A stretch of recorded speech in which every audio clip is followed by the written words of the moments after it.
I grew up with Nandipha.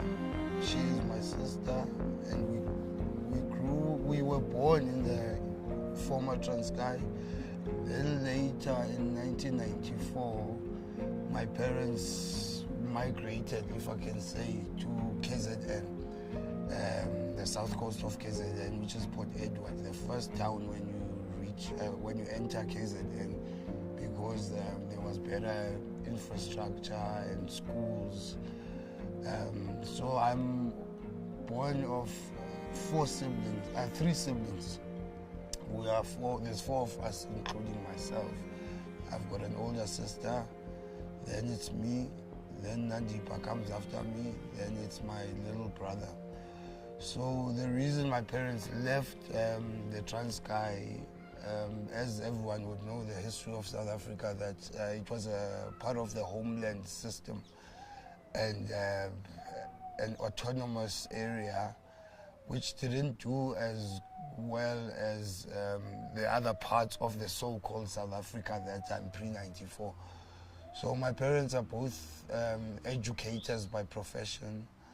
They made the move for us to get better schools and sort of a better life.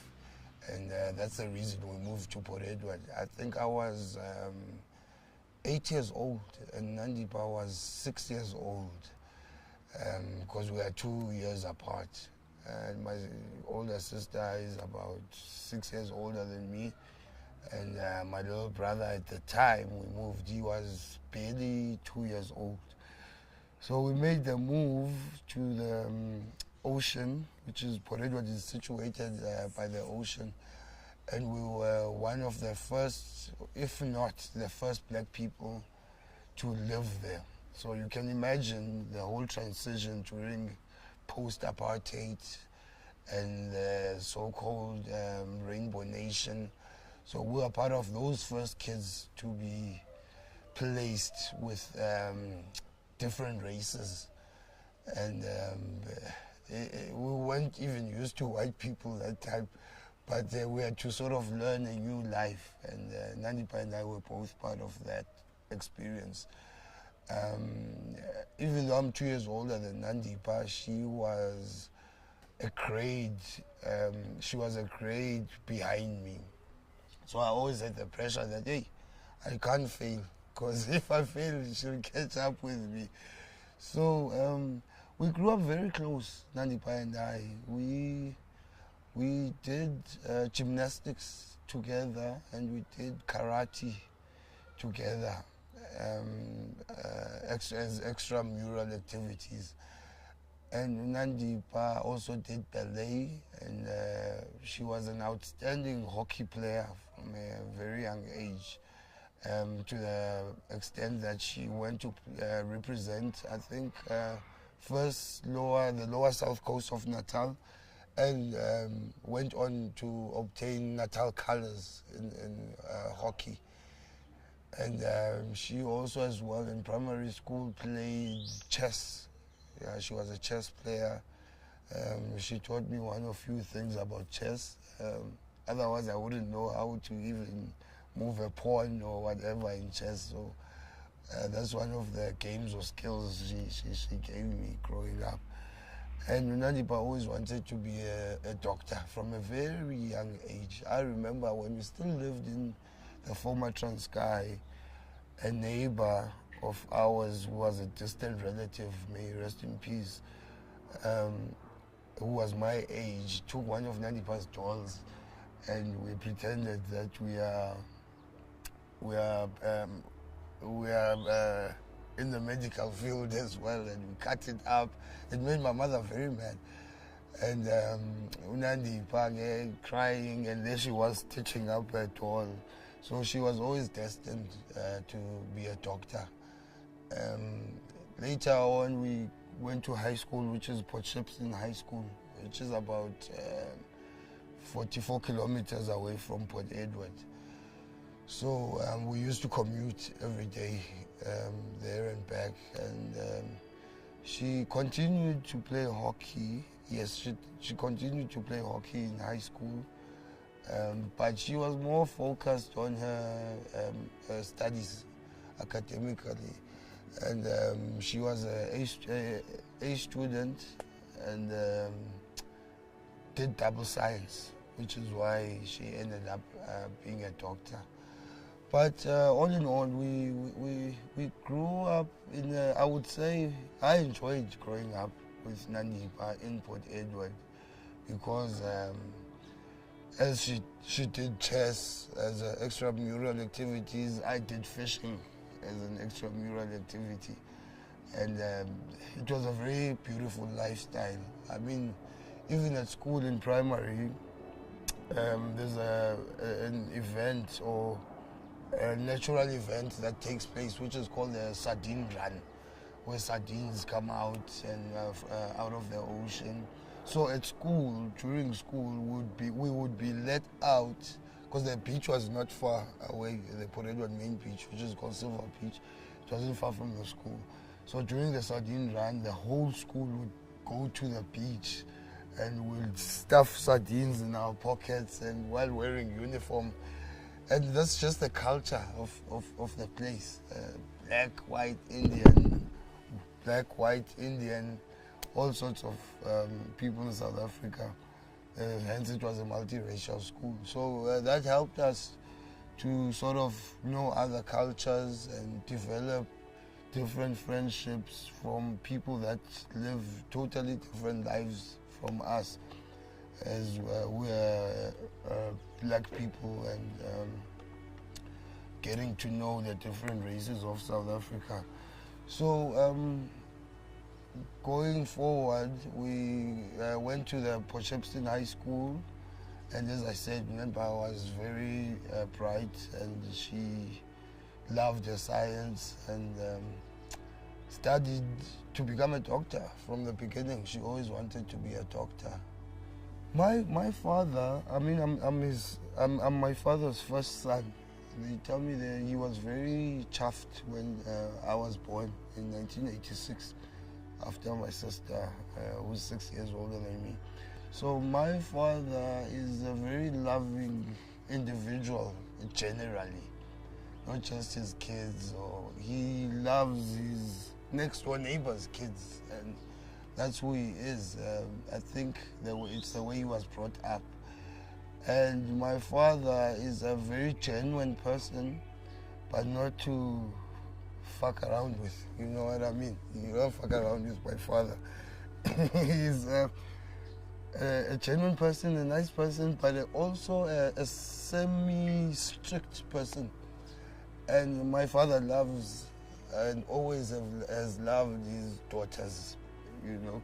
Not that he loved his sons less, but I think as a father, he was always overprotective over his daughters.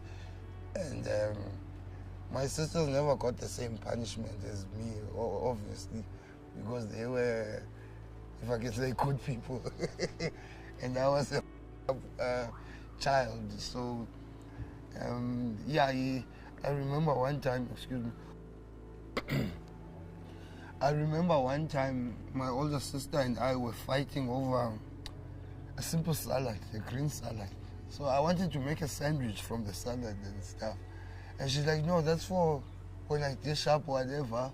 And there I was taking it from the fridge forcefully.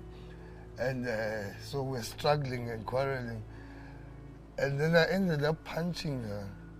So then my father was around and he was aware of what's happening. And I just knew that I'm a dead man. So I'm a dead boy at that time. So there's no other way but to run out of the house. So I ran out of the house, and there was my father with no, because we live by the ocean, wearing shorts with no shoes and with no shirt, chasing me with a shambok. So that's when I realized how much he loves his daughters. And yeah, simply he's just a loving human being who was always there for us. And whatever you needed, if I was like, Tata, I don't have a hook or hooks for my fishing rod, or he always make sure he gets them home. I lost my cricket ball. He always you know, we've had tough times growing up, but I think my parents always hid us from tough times that we don't really see them. But as you grow older, you start realizing their sacrifices that they have made. So my parents sacrificed a lot for us and gave us the best education they could give us. Yeah, so my mother, like I said, is a very loving woman, and they've always been a great team with my father and made sure we get the best educations. Hence, since they were educators themselves, and sort of both of them, they gave us a freedom of what we want to be in life, and they coached me into becoming a camera operator, being in the TV industry, and coached my other sister to become a journalist, and my younger sister nandipha to be a doctor, and coach my brother to become whatever he wanted to be, because he's been into different things. And we sort of lived that, if I can say, that middle class life growing up. Yeah. Okay. There was a time when I think we ran from Roki. We ran down to one of your sisters. I always wonder if it was Nandi. It was Nandi. Yeah. She was driving like a convertible. Yeah. And it was like 2010 or 20. Yeah. Like way back. Yeah. No, moving to Joburg, Nandipha, I moved to Pretoria after high school. I moved to Pretoria to study acting, and I sort of dropped out of that, and the later year moved to Durban to study television production. And Nandipha was at the year I moved back to Durban side. She moved to Johannesburg to Wits to study medicine, and I would come to Joburg. The 3 years I was in Durban, I would frequently visit Johannesburg, and Nandipha sort of was more, what can I say, knew Joburg better than I did that time. So every time I'd be around, I'd always see her, and we would have fun, go to parks, take me to different places to meet up with her friends from Wits, and we sort of had that close relationship. So, and then I moved back to Gauteng, specifically Joburg, to study a career in television. And she's someone I'd always see and hang around with amongst her friends, and we're typically very close as siblings.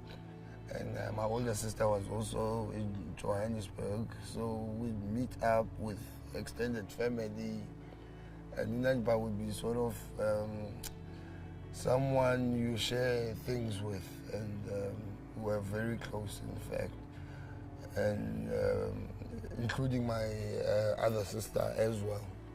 So what I'm trying to say is that we've always been a close-knit family. After primary, high school, during tertiary, and during when I was working and she was at med school, it's someone that they wouldn't go a month without seeing. So we had a very tight relationship during those times. I always say that the media at times is not, they really, I think it's lazy journalism. It's quite lazy journalism. For instance, people say Nandipha was born in 1989, that's crap. Nandipha was born in 1988. That's just not doing enough research that's such a simple thing to research, you know what I mean? And the media did report that Nandipha met Bester in tertiary, and I highly dispute that. I would have known if she met him during her tertiary days. Maybe she could have, because I mean, Bester at that time was the individual going around scamming people.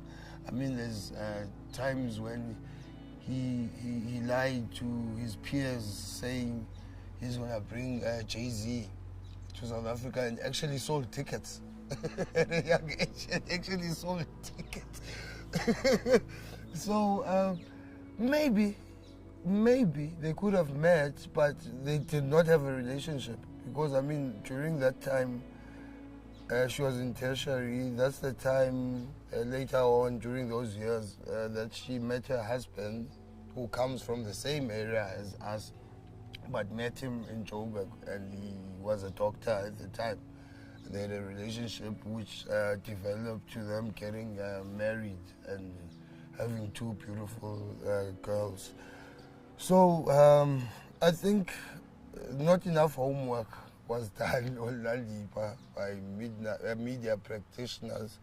I think it was all this rush and trying to get the story out without doing the proper research as journalists, which is why I say it's that's cheap journalism and lazy journalism. Yeah. No, Nandipha has always been a go-getter. I mean, even when we were in high school, Nandipha would hook up with her friends and they would go to Durban July. To us, that was unheard of. In high school, you go to Durban July, dress up and whatnot. So she always liked the limelight, being known. She did modeling, and she'd be featured in our local South Coast Herald newspaper. She'd be doing stuff like stuff that you can see that she was accumulating different skills to later use in life. And I think it's all those elements that made her become who she became. She was always a go-getter. She always knew what she wanted, and she was always popular. You know, even in high school, she was popular. Even at Wits, she was popular. You know, she went. She was at the time during the at Wits. She was there during the time of the likes of Floyd Shivambu, Abo Ndlozi, and you know what I mean.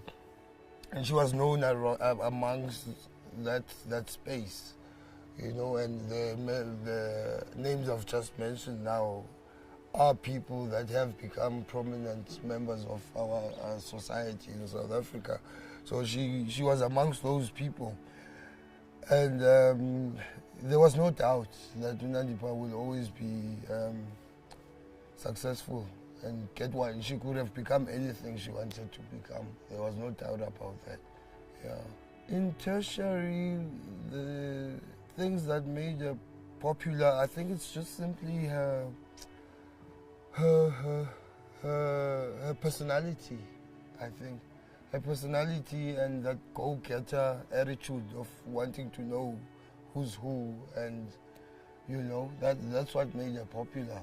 And at the time she was there, she was also doing her blogs and vlogs and sort of that social media element rising for her. And then when she became a doctor, I was very involved in getting her exposure, because she ran this Instagram account and she was getting followers as a doctor as well as a fashion vlogger and blogger.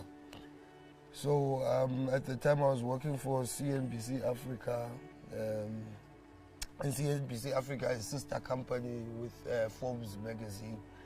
I remember showing a journalist that here's my sister, here's what she does. What can you do with it? Then he was taken from the beginning, the journalist. He's like, I really want to do a story on her, whatnot. And then they did a story with her. I remember the cover had Umamu Kosazana Dlamini Zuma. And then she had a whole 2 pages of her story and her picture there with a stethoscope.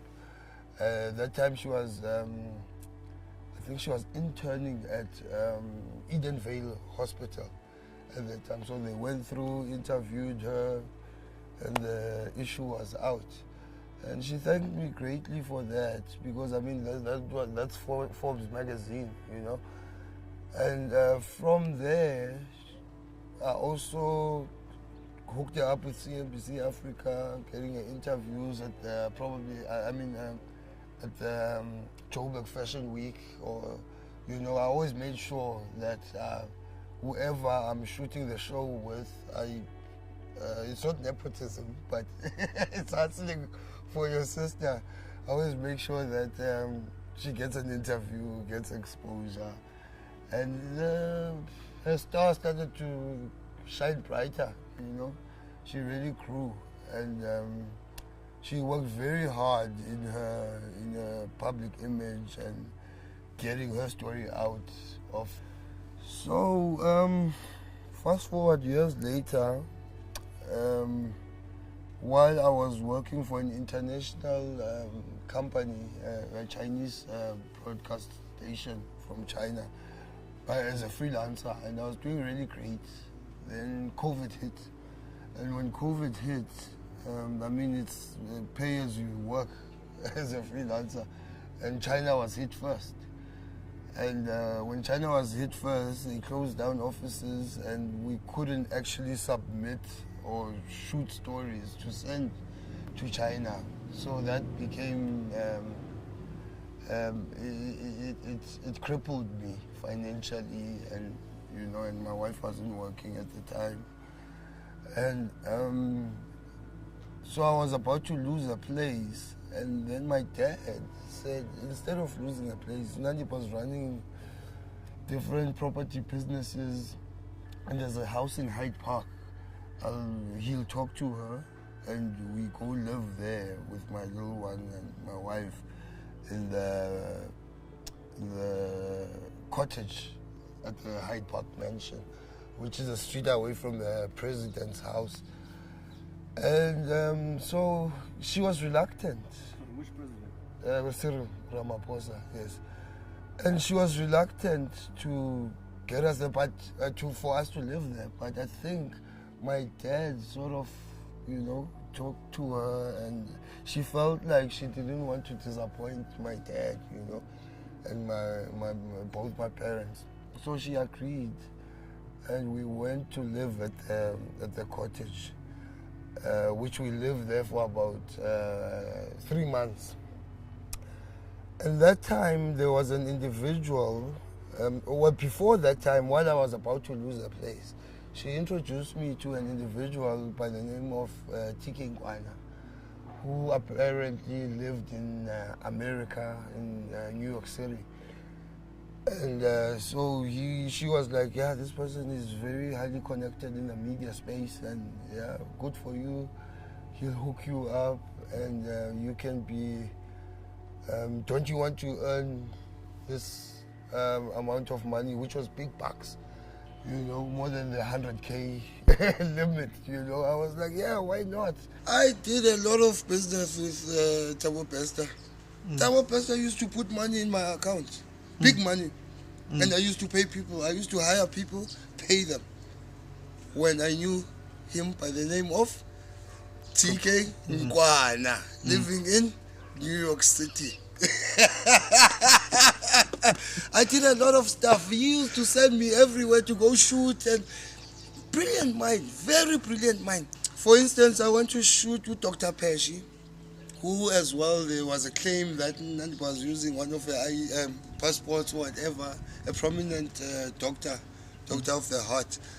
And I went to a house, a mansion in Montana and Pretoria. I shot her for Vogue type of insert. You know what I mean? Bester would pay me money in my account.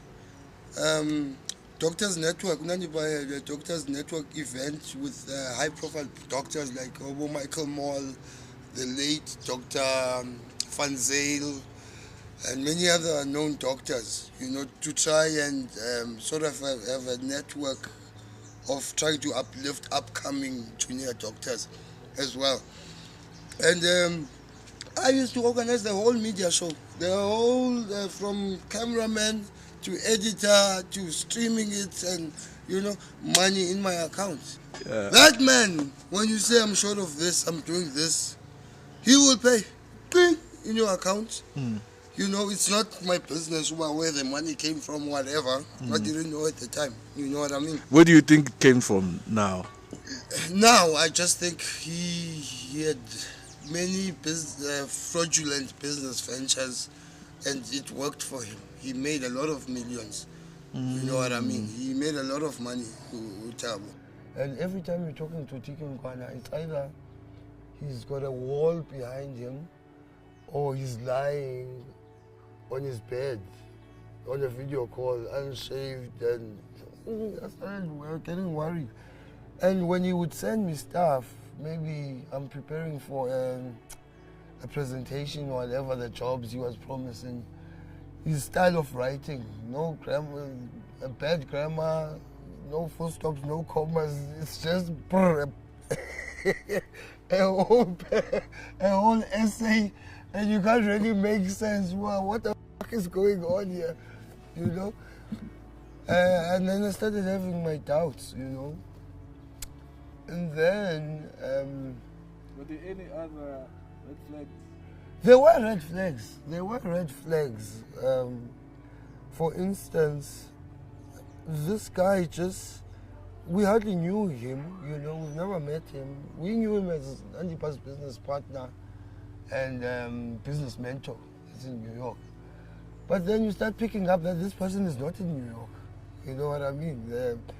The sounds that are coming from the background, it's local tal, it's, the guy. This song is in Mzansi, this guy. Nandipha invites us for a braai, and the phone is put on a tripod. Tiki Mkwana is part of the braai, and he's not there. He's in New York. He's in New York and he's part of the braai. That to me was very weird, very off. Who the fuck is this? Why is he, why is he watching us eat? I started doing my research as well on him. But who is he? And I couldn't get anything on him. Then my sister had a fallout with one of my aunts on my mother's side. And she used to work for her. And they had a fallout. She had to move back home. And, it was ugly. It wasn't nice how they ended their relationship. So my auntie heard it from her daughter, my cousin, that there's no Tiki Mkwana here. This guy is Thabo Bester, formerly popularly known as the Facebook rapist. I don't know how she knew. But I said, let me get on this, got on the laptop, on the computer. And obviously I've seen him via video call, you know what I'm saying? So my thing was, Google the Facebook rapist. Google, bang, that's him. That's his face. That's his face. So I'm like, we were being taken for a ride all along, Then I told my parents, and my parents actually were very worried about that and asked me, how did you find out? How do you know? And I started showing them stuff. And I remember my dad started sort of distancing himself away from him, And then I won't indulge much on their relationship because there's still a court case going on. I don't want to jeopardize that, the trial. But and this guy, apparently, Nandipha used to tell us that he doesn't have parents. Well, that's what he told Nandipha, he doesn't have parents. And my family, he sort of found a mother and a father from my parents. And, and my parents being good people and having a heart, were like, oh, okay, we can adopt you as old as you are, and become part of us, But there were red flags, and he started being involved in our family meetings, discussions from the phone. Like he'd be, and I found that very weird. I found that very uncomfortable. That who the hell is this? You know, why is he calling shots or whatnot? And then that's when I started becoming a problem for Thabo Bester now. You know, fast forward to when we lived at the cottage. So my sister, after 3 months we lived there, excuse me, was like, you guys need to move out, and it's the middle of the month, like the 17th or something of May in winter. You guys need to move out. TK doesn't, he's aware that you live here, and he's running the show. And I'm like, as far as I know that mansion as being my sister's, and him being a mentor and business partner. How does he get involved in all of this? And then at the time, that's the time my auntie had told me what's going on about him being Thabo Bester. So that's when one day I confronted nandipha and said, you know that I really know who TK Ngwana is. He's Thabo Bester, a convicted criminal who's not in New York, who's in Mangaung correctional facilities. And that's the time Nanda was telling me to move out, and I was standing at the stairs by the mansion at the cottage, and I was like, I know who he is. And Nanda just gave me this cold stare, you know, and not responding. And I think that's the time she knew that I know, you know. And I refused to leave. And my wife left, went to a friend with a child. And so as I stayed behind, TK Thabo Bester called me. He said, Nati, get the fuck out of my house. If you don't do that, I'll shoot you in the head, you know. Then I was worried, but I'm like, I'm not going anywhere because I've got nowhere to go. It's the middle of the month. And I'd already started getting freelance gigs again, which is I was prepared to move at the end of the month, you know, just have that slack of, you know, getting a place and whatnot. And then that night, when my wife and I remember my friend who's a lawyer who actually represented me while we were going back and forth in court with nandipha after the whole situation, left with my wife and child, and they went somewhere. And I stayed over, and that night I heard footsteps within the yard, and tried my best to hide myself in a corner and called the cops, called my wife, and my wife called the next door neighbor whom she had contacts with. And the next door neighbor sort of lit next door, and there were floodlights, and it's actually in the same yard, as it's just divided by it's A and B, you know. And so it spooked whoever was there, and they ran away. And about 15 minutes later, the police came with a rifle and did a sweep throughout the mansion, because I was the only one that was there that time. They did a sweep, and the guys were gone, which later I did believe that Bester had organized people to come take me out. You know what I mean? And then during that time I was very upset. I wrote a letter, an email to the Hawks, saying, it's all public knowledge now, saying that there's a certain individual that's got my sister captured, and he's running the show. And at the time I was angry at my sister. But later on I realized that it wasn't just anger, it was also to try to protect my sister, you know. And the Hawks ignored that email. Then I wrote to Ground Up, because I'd seen an article of Ground Up sort of, no, when I saw the article from Ground Up, it was when there had been a fire in Mangaung prison, and Bester was declared dead. So I had my suspicions that this guy is not dead. And I wrote a letter to Ground Up, an email to Ground Up, stating that I've got suspicions that that's not Thabo Bester that got burned there.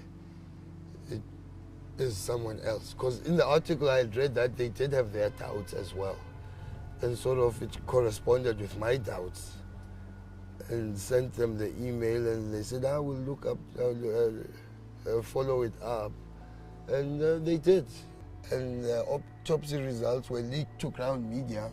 And Crown Media had evidence of some sort that, no, how can he be a couple of many inches shorter than Thabo Bester? And, you know, so it raised a lot of flags. And then there was, Ground Up really investigated. And it went to the SAPS, which also investigated, and then the correctional services had no grounds to deny that it's not Thabo Bester. It's someone else, which happened to be the young man that was deceased and was smuggled in there and was burnt. You know what I mean? Yeah. And Ground Up, without Ground Up, I don't think they would have, I think Bester would still be at large. He'd still be roaming around the world, if I may say, at large. You know, because I believe that he was, when he got apprehended in Tanzania, he was actually going up to probably Libya or somewhere in the north to catch a boat to cross into Europe with the rest of the migrants that always, there is a route, an illegal route that is used. So I'm definitely sure he was heading that way. Yeah. My family at that time was trying to get Nandipha to speak to us, tell us what's going on. How can we assist her in any way? Not assist us in running away or anything like that, but just knowing the truth, you know. And at the time, because I still maintain and believe that she was abducted by Bester. I still believe that she was a victim of Stockholm Syndrome, which is I think she was a victim of Stockholm Syndrome, which is a new term relatively, you know.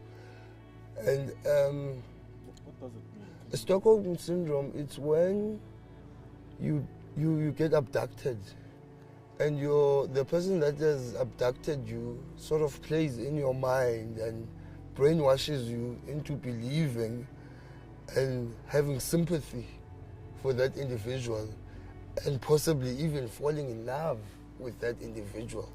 You know what I mean? It's quite a common thing in the modern era that it does happen, you know, and you end up not being yourself but being a pawn of this person. They control you, like as in chess, like the ones that tell you what to do and whatnot. So Yeah. he's always controlled individuals and even families for that matter. You know, Bester's not a stupid guy. He's very manipulative and he's very intelligent, if I may say. But that intelligence was placed in the wrong head or mind, if I can put it. You know, he could have used that to become such a great person, you know. But he is who he is, you know. And so the family at that time of Nandipha being out of the country, we just wanted to come out and, you know, and tell us what's going on, and we go to the law and try to fix this problem, you know. But it did happen that she went out of the country with this guy, which is, I believe, she was forcefully taken.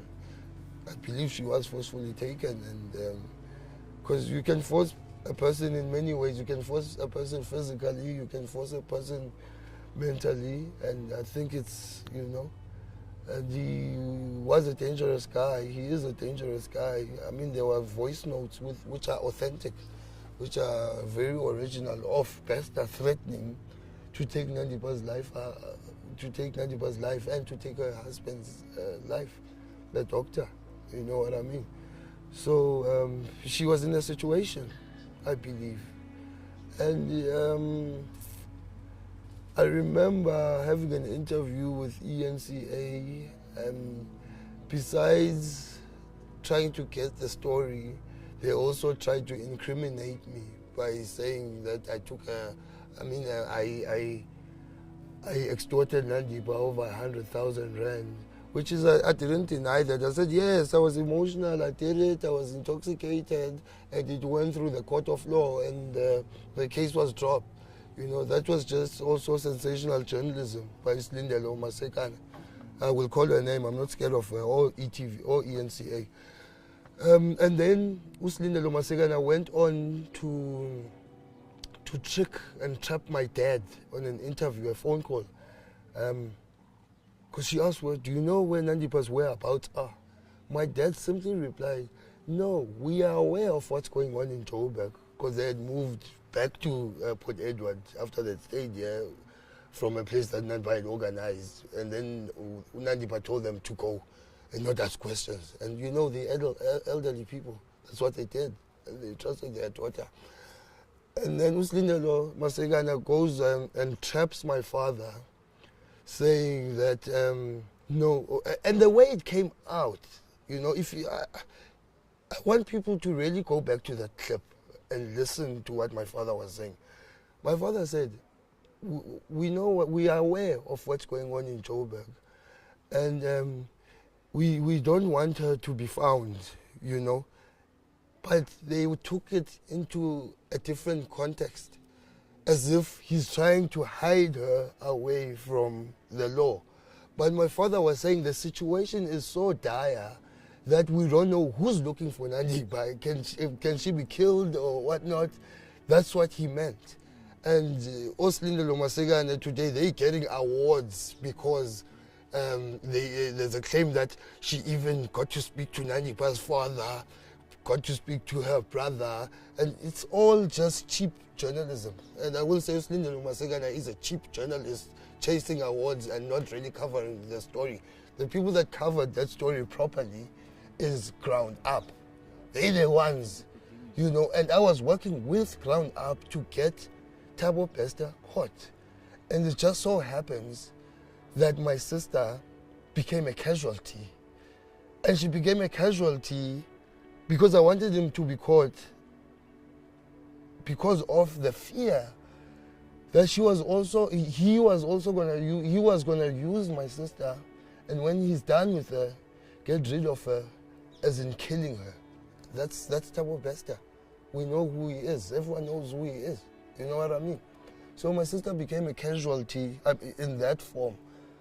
As her brother, I know we've had fallout, but as a brother, I wasn't going to tell the law where she is. They must find it themselves. As long as I'm not hiding or abetting her, I don't give a fuck if I don't tell them. It's not my job to tell them. It's their job to find out where she is. You know what I'm saying? I remember as well getting a threat from Umzilikazi wa Africa, also another cheap journalist. He's also a brown envelope journalist, Umzilikazi wa Africa. He called me saying, where's your father? I said, I'm not going to tell you where my father is. You're not the law. You are a journalist. Why should I go do your homework somewhere else, not by me? And then he later phones and says, you know that you're going to get arrested because you are aiding and abetting your father. You know what I mean? And that got to me and really scared me. Because I remember phoning my dad, saying, Tata, Upi, whatnot, where are you? And he said, no, they've got me. You know, and the cop that had answered before my father said, no, they've got me, said, oh, you must report to Bryanston police station, whatnot, for aiding and abetting, you know, and that really stressed me. You know what I mean? Well, I'm going to jail now for what? What did I do? Who did I help and abet? Just because I was withholding information from journalists who are not personnel of the law. Your Mzilikazi wa Africa, your Slindelo Masekana. You know what I'm saying? The only proper journalist with the story was actually Griselda Lewis. She's really a journalist on point. She knows what she does. Not these cheapskates. I had people phoning me saying they are personnels of the law. And I highly doubted some. I mean, even today, some never came back to me. But I had my phone ringing 24 hours with our Tim Anderson saying he works for intelligence, different people, and I didn't know who to trust. There's a time I was told, leave, we're going to come pick you up in Joburg and take you to Pretoria. Then I'm like, I'm not doing that. I'm like, what if you are sent by someone to shut my mouth because of the information that I have? You know what I'm saying? So it became very weird, and I didn't trust anyone. If you know what I mean. And that wasn't the time to trust people. There was no one to trust at that time besides my close people and my close-knit family. You couldn't even trust your aunties and cousins at that time, because some of them, even though they were employed by Nandipha, they got a lot of money from Nandipha, but when the shit hit the fan, they wanted Nandipha to be locked up. That's humans for you. You know what I mean? Some bought cars through Nandipha and Bester's money. And not that they wanted to get locked up because they are morally, you know, what's the word? They've got morals. No, it's to spite. It was to spite.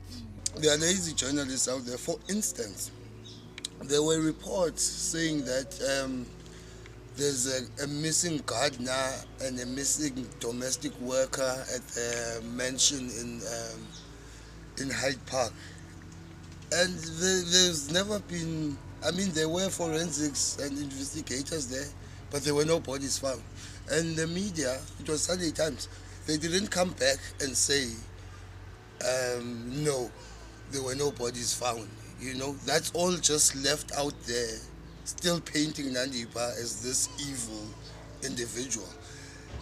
As well, there's been many stories that were not cleared out. For instance, Peyicele went on media and said Nandipha claimed two of the bodies as my father and one of the bodies as her brother. And Nandipha's got two brothers, myself and Upumelela, with no clarity which brother. And it later on developed into being false. You know, that statement was false. There was no such thing. And as the media reported that she claimed one of the bodies as her brother, I got worried that maybe I'm not alive anymore in the system. You know what I'm saying?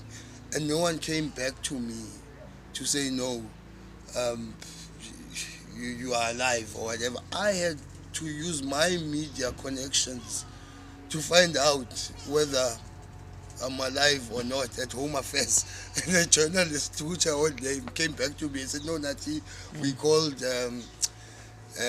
we investigated by Home Affairs and you are alive. Your ID number is, you know. So to me, that's cheap journalism, that's lazy work, even from Pekicele himself. He was lazy, he was a lazy minister. Thank God he's gone. He was a lazy minister. You know, hopefully Umchunu will be a better minister. For my family, this whole thing has been a nightmare. A nightmare. For my mother, who gave birth to Nandipha, and just being sickly, and not knowing what her daughter has eaten, what her daughter is wearing in this cold winter in Bloemfontein, one of the coldest provinces in the country. It's been a nightmare. It's been a nightmare for my father to spend a couple of days in prison, in jail, and as an elderly, you know, that's one of the things that hurt me the most when the story broke out. I remember I was at a story and shooting for Russia Today, and couldn't go to court in Bloemfontein, the first appearance with my father. And I was connecting with Griselda Lewis on the phone, and I asked Griselda, what's the charge? And my sister Griselda, my good sister Griselda Lewis, texted me and said, no, I'll send you the charge sheet. And I'm busy working that time. And the charge sheet came through WhatsApp. My heart just sank. It had a murder charge, which brings me back to that question of the media and the law, the murder charge. And I just knew, my heart sank, but I knew that my sister and father didn't kill anyone. I know them, I know them that much. They're not murderers. They could have been involved in one way or the other somehow, but they are not murderers. And I will go to the grave always saying my father and sister are not murderers. And the way it was reported in jail was very off. And Griselda sent me the charge sheet with murder, and I couldn't even concentrate. But being a professional that I am, I had to shoot and deliver. I'm a professional, media professional. So yeah, it's, if I could round this up, I would say it's been a nightmare, and it's been a Hollywood movie. It's been a Hollywood movie. Yeah, so we've lived through a movie, something that we see on TV. When you see your family being chased with cameras, yourself being chased with cameras, people looking at you in public funny, or it's taken a toll on my family a lot. And we are good people. My parents are good people. My siblings are good people. Nandipha is a good person. You know what I mean? She just got entangled in whatever situation, which will still be proved in the court of law. And yeah, I believe Nandipha is a victim as well. As much as they claim that she's done stuff, but at the end of the day, my sister is a victim of Thabo Bester and being scrutinized by the media with no full information. Tabo is a very good manipulator. If he can manipulate people of that magnitude and stature, who's Nandipha to him? Who's Nandipha to him? He totally just grabbed her brain and became involved. Became, how can I put it? He became the master of a ship, which is a brain. The captain of a ship. Yeah, he steered Nandipha's head, And I think Nandipha we should, as the courts, really have a thorough trial, and let Nandipha tell her story as well. Let her tell her story, and not be the jury, the judge, or whatever as the public and society. So let's give her a chance to tell her story, and I believe my sister has a story to tell.